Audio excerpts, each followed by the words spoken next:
Good morning, everyone. Welcome. I'm here to announce an important decision regarding the United States policy towards Cuba. In 1996, Congress passed the Cuban Liberty and Democratic Solidarity Act, also known as Libertad. Under Title III of that act, the United States citizens who had their property confiscated by the Castro regime were given the right to file suit against those who traffic in such properties. But those citizens' opportunities for justice have been put out of reach for more than 2 decades. Now more than 22 years, every president, every Secretary of State has suspended Title III in the hope that doing so would put more pressure on the Cuban regime to transition to democracy. But just as we did in regard to moving our embassy to Jerusalem, the true capital of Israel, or designating the Islamic Revolutionary Guard Corps for what it is, a terrorist organization, the Trump administration recognizes reality. We see clearly that the regime's repression of its own people and its unrepentant exploitation of tyranny in the region has only gotten worse because dictators perceive appeasement as weakness, not strength. President Obama's administration game of footsie with the Castro's junta did not deter the regime from continuing to harass and oppress the heroic ladies in white, a group of women dedicated to peacefully protesting the regime's human rights abuses. More broadly, the regime continues to deprive its own people of the fundamental freedoms of speech, press, assembly, and association. Indeed, according to NGO reports, Cuban thugs made more than 2,800 arbitrary arrests in 2018 alone.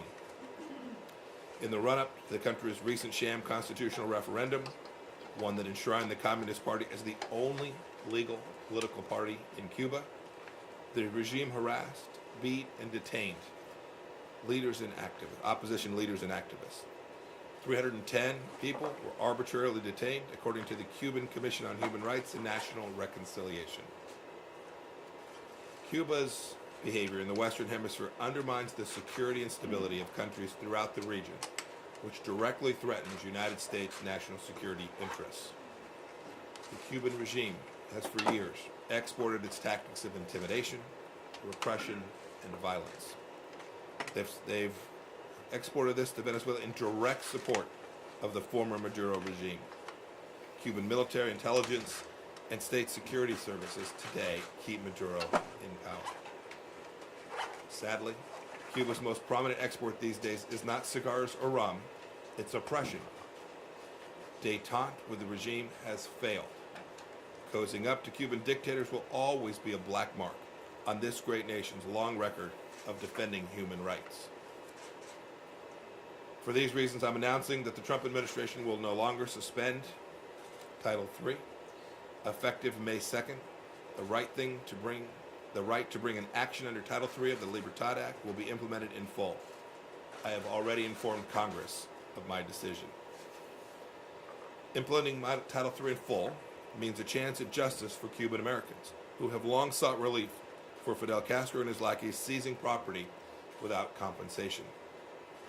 For the first time, claimants were able to bring lawsuits against persons trafficking in property that was confiscated by the Cuban regime.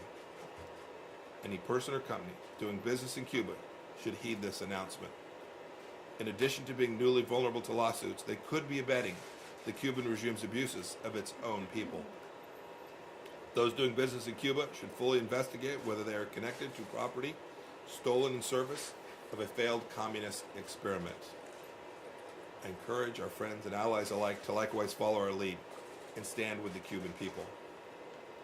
As I said throughout my trip to South America this last week, the Trump administration is committed to helping grow the wave of democracy, good governance, and openness, which is steadily building throughout the entire Western Hemisphere.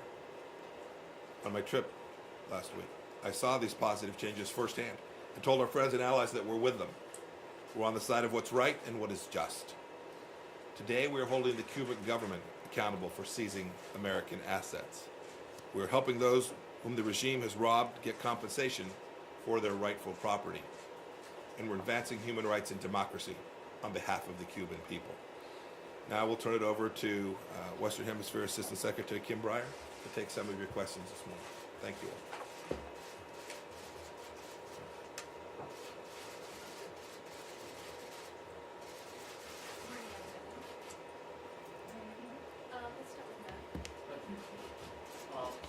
Even before the announcement just now, the Canadians, the Europeans,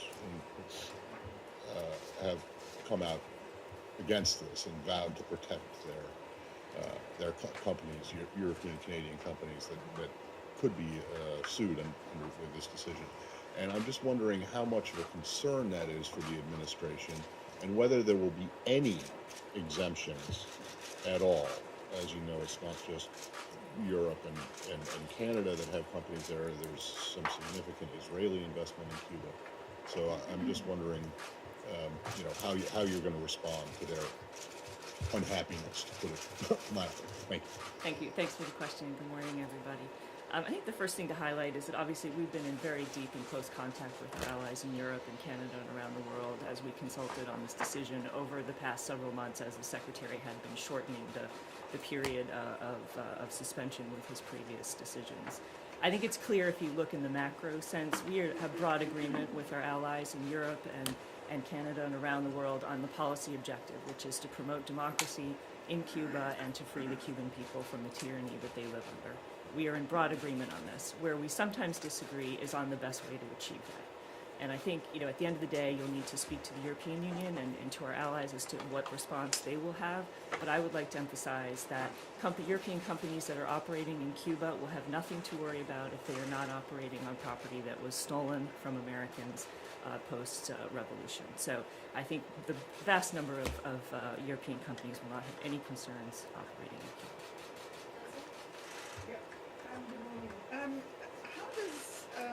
How are you going to deal with the unhappy Europeans?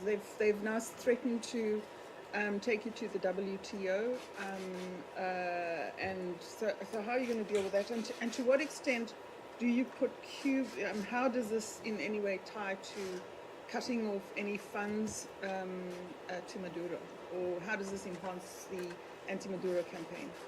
Thanks for the question. First, I would defer you to the Europeans for their response. They certainly, we took a decision today based on our laws and our sovereign concerns for the property of American citizens, and Europeans will respond as they see fit, and we'll continue to work closely with them on this policy and on the policy in Venezuela. I think it's important to note that the decision today is part of the trajectory that started with the Trump administration's NSPM 5, which was announced in June of 2017.